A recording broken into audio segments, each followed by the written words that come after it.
Bonjour tout le monde, ici Ariane chez La Fille de la Mer, savonnerie artisanale et aujourd'hui je vous présente un nouveau savon qui s'appelle Fleurs des îles.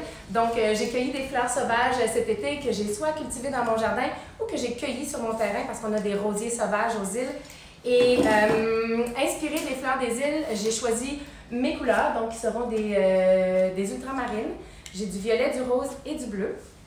Et puis la base de mon savon, j'ai choisi des huiles et des beurres végétaux qui sont plutôt blancs en résultat final dans le savon pour ne pas avoir à utiliser de colorant blanc dans ce savon-ci. J'utilise de l'huile de noix de coco, du beurre de cocoum, du beurre de cacao, de l'huile d'olive et de l'huile de tournesol dans la base de ce savon et de l'huile de palme biologique qui a toutes les accréditations qui sont favorisées par Palm Done Right. Alors, il y a beaucoup de gens qui se tournent et qui s'éloignent de l'huile de palme en savonnerie artisanale parce qu'on sait que la production de masse d'huile de palme crée de la déforestation, détruit les habitats naturels et les animaux qui y vivent. Donc, pour Palm Done Right, c'est comme une priorité de produire une huile de palme qui est biologique, qui est éthique, qui est durable, qui est produite par des petites communautés d'agriculture en Amérique du Sud et dans certaines régions de l'Afrique. Il n'y a aucun animal qui est blessé ou qui va être maltraité.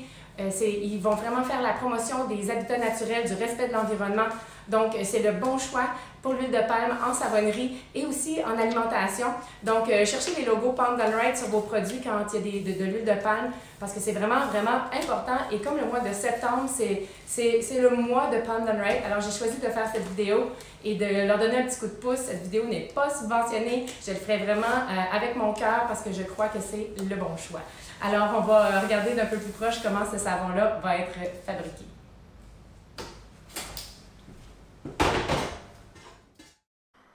Une fois que les huiles et beurres solides sont fondus, c'est le temps d'ajouter nos huiles liquides. Ça permet en même temps à notre mélange chaud de refroidir un peu plus vite. Donc ici, j'ajoute mon huile de tournesol. Elle donne une belle couleur blanche au savon. Vous voyez comme elle est claire. Et ensuite, on poursuit avec l'ajout de l'huile d'olive extra vierge qui, malgré son teint un peu plus foncé et un peu plus vert, reste clair dans le savon. Ici, j'ai mon mélange d'huile parfumée. J'utilise une combinaison de deux de mes parfums que j'aime bien. C'est un mélange moitié floral, moitié fruité aux framboises. J'aime les odeurs florales, mais avec modération. Donc, j'y suis allée comme ça. Maintenant, c'est le temps de mélanger l'eau de soude à ma base d'huile. Et beaucoup de gens me demandent pourquoi je mets mes parfums ou mes huiles essentielles dans ma base d'huile. Eh bien, la réponse est parce que ça me fait une manipulation de moins à faire après. Je n'ai pas besoin de commencer à séparer mon parfum pour le mettre dans mes 3 petites tasses avec mes couleurs. Si c'est un parfum qui réagit bien, il n'y a aucun problème, la trace va être belle et lente et j'ai le temps de bien émulsionner mon mélange avant de portionner. Et voilà, c'est la simple et bonne raison. Donc ici, je portionne ma pâte à savon non colorée et je vais lui ajouter mes ultramarines, mes colorants que je vous ai montrés tout à l'heure. Donc j'en ai un plus gros, 2 plus petits parce que je veux faire un marbrage avec 4 tons. Donc le savon de base non coloré ainsi que mes 3 couleurs.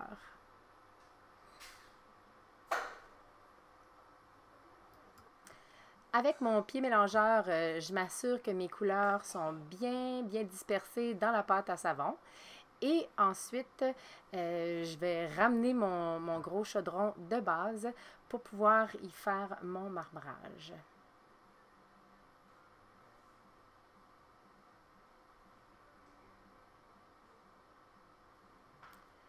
La technique utilisée ici, j'appelle ça un marbrage au chaudron. En anglais, on appelle ça un in the pot swirl. Alors, c'est ma traduction de la technique. Donc, ce qui consiste à remettre les couleurs qu'on a mélangées dans le même chaudron avant de verser dans les moules.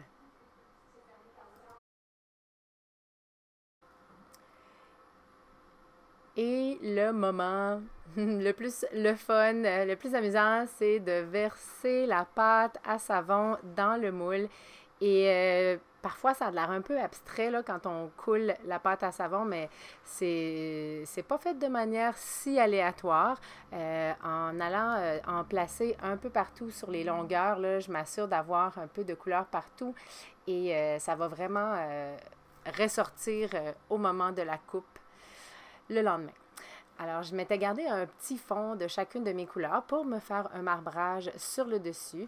Donc, je viens appliquer des lignes de couleurs que je vais marbrer avec une baguette asiatique après les avoir placées sur le dessus de la pâte à savon. C'est une technique assez simple, mais ça donne vraiment un beau résultat. Pour m'assurer que mes savons aient un marbrage bien centré, je marque mon moule à chaque section où est-ce que le savon sera coupé avant de faire le marbrage du dessus. Et voilà, tout simplement en faisant des mouvements de gauche à droite avec un petit angle, je m'en viens faire des vagues de couleurs sur le dessus de ma pâte à savon. Je fais attention de ne pas aller trop creux pour ne pas venir briser le motif qui est déjà en dessous, donc le marbrage au chaudron fait avant. Et puis, même si je vais mettre des fleurs sur le dessus, on va pouvoir quand même voir le motif puisque les fleurs, je vais juste en parsemer sur le dessus du savon et je ne vais pas en mettre beaucoup. C'est des fleurs de rose sauvage des îles de la Madeleine, de la calendule et de la centaurée qu'on cultive ici dans notre jardin à la Savonnerie aux îles de la Madeleine. Donc, le rosier, en fait, est sur le fond de mon terrain, derrière le jardin, mais il était déjà là quand on a fait l'installation du jardin et on a décidé de le conserver. Maintenant que le savon a été coulé, on va le laisser durcir de 15 à 20 heures avant de le couper pour révéler le motif à l'intérieur.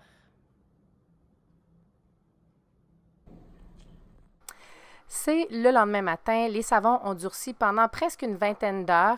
Je retire la porte à glissière en tirant pour faire glisser le savon, mais vous voyez, ça ne glisse pas. C'est du nouvel équipement et je dois m'adapter.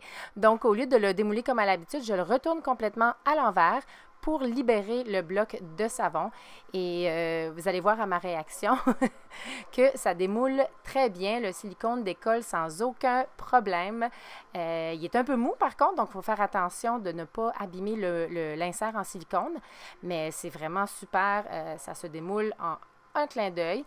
Donc je vais le replacer dans le moule là, pour le remettre à sa place. Puis je vais le laver un peu plus tard, là, mais c'est très, très, très facile à laver. Et ça se replace quand même assez bien dans le moule une fois qu'on a fini de s'en servir. Je retourne le bloc de savon et je vais le mettre dans mon tranche savon pour faire les bûchettes de savon.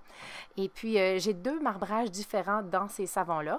Il y en a un que j'ai fait un marbrage au chaudron, comme vous avez vu, mais j'en avais fait un aussi sur Instagram que j'ai marbré à la coulée. Donc, ça fait deux techniques différentes pour une même recette et vous pourrez me dire quelle version des deux vous aimez le mieux.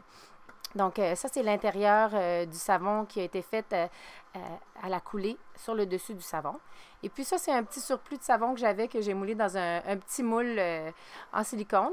Puis, il n'y a pas vraiment de marbrage précis, mais je vais le couper en premier pour vous le montrer. J'ai seulement fait d'alterner les couleurs une après l'autre au fur et à mesure là, que j'avais des excès de couleurs pour mon moule à savon, puisque mes nouveaux moules sont un peu plus courts que mes savons réguliers. J'avais oublié de diminuer ma recette. Donc, ça m'a fait des petits savons d'extra, comme ça, qui sont quand même vraiment mignons. Des fois, quand on n'a rien de planifié, ça fait quand même un beau résultat. Maintenant, avec ma deuxième tranche, on va couper les bûches. Le premier, c'est le marbrage au chaudron, comme on a vu aujourd'hui dans la vidéo. Et puis, vous pourrez me dire, là, je vais laisser comme un petit sondage, et vous pourrez me dire si vous aimez mieux le marbrage au chaudron, comme celui-ci, ou si vous aimez mieux la technique de marbrage à la coulée. Et puis, peut-être que ça va m'aider à décider là, dans le futur, quand je vais refaire ce savon, quelle technique je vais choisir de garder pour la suite des choses. Donc, mon tranche savon coupe mes briques à 1 pouce. Et puis, ça permet d'avoir vraiment une forme standard là, entre tous nos savons, ce qui facilite grandement l'étiquetage, l'emballage et on a toujours la même pesée là, quand on vient à mettre nos savons en tablette et disponible pour vous. Alors, voici le deuxième savon qui a été fait avec la technique de marbrage à la coulée. Et si vous aimez mieux celui-là, waouh, vous me le direz, il est vraiment joli. C'est vraiment différent. Les deux ont comme des couleurs d'océan tumultueux, de vent, de tempête. Probablement que j'ai été inspirée par le passage de l'ouragan Dorian, puisque quand j'ai fait ce savon, c'était à la veille de son passage chez nous. Peut-être que j'avais une tempête dans la tête. Voilà. Et ça fait quand même un beau motif ici aux Îles-de-la-Madeleine, malgré qu'on n'a pas souvent des ouragans, on a souvent des grands vents et la mer déchaînée, c'est quelque chose qui fait qui fait partie de nos vies. Donc, ça fait quand même un joli motif de savon. Vous me direz lequel vous aimez le mieux. Et l'odeur est vraiment parfaite. J'espérais vraiment une belle balance là, entre le floral et le fruité. Et puis, je suis vraiment, vraiment, vraiment satisfaite du résultat. Une fois que les savons sont tous coupés, on les met dans les moules de séchage où est-ce qu'ils vont sécher pendant 4 à 6 semaines. Puis c'est des plateaux qui sont ventilés. Donc, vous pouvez voir, il y a des petites lignes dans le fond de mes plateaux. C'est parce que à ce moment-là, je n'ai pas besoin de retourner mes savons à chaque fois qu'ils ont besoin pour qu'ils sèchent égal. Donc, c'est vraiment très pratique et c'est des plateaux que j'ai été chercher chez Soap Equipment aux États-Unis. Mais ils livrent au Canada. Si vous faites des savons, ça peut être un bon outil de travail à avoir.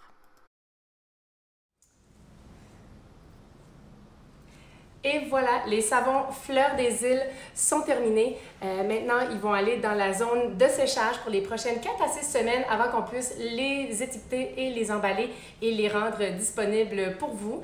On a une boutique en ligne, lafilledelamère.com. Vous pouvez vous abonner à notre chaîne YouTube et nous donner un pouce par en l'air si vous avez aimé cette vidéo en français. Partagez notre chaîne YouTube en français avec vos amis dans les réseaux sociaux.